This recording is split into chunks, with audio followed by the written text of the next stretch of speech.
Bonjour à tous et bienvenue dans Un fait, une valeur. Un fait, une valeur particulièrement spéciale puisqu'on va fêter le vin. C'est le Beaujolais nouveau qui vient d'arriver. Et puis c'est aussi l'occasion pour nous de présenter un domaine d'excellence en France, celui du vin. Alors Isor, bonjour. Est-ce que c'est vrai qu'on est les meilleurs dans le vin ? Absolument Philippe, la France est redevenue le premier pays producteur de vin au monde. L'Italie est repassée en seconde position et vient ensuite l'Espagne. Alors Isor, autant jouer dans son portefeuille les forces de son pays. Mais comment investir ? Alors on peut le faire par le biais de groupements financiers viticoles chez FV, ce qui correspond à être propriétaire d'une partie d'une vigne, mais aussi on peut le faire en bourse.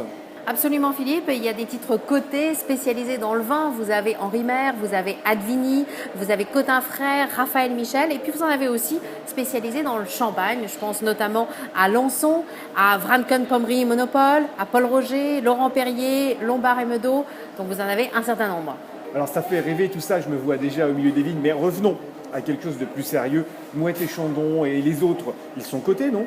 Absolument Philippe, mais alors là vous ne pouvez pas investir directement dans les champagnes en bourse. Il faut passer par les grands groupes de luxe, ici en l'occurrence LVMH pour Moët et Chandon, qui vendent du vin, du champagne, mais aussi des spiritueux. Et puis on pense aussi bien évidemment à Pernod Ricard qui a aussi du vin.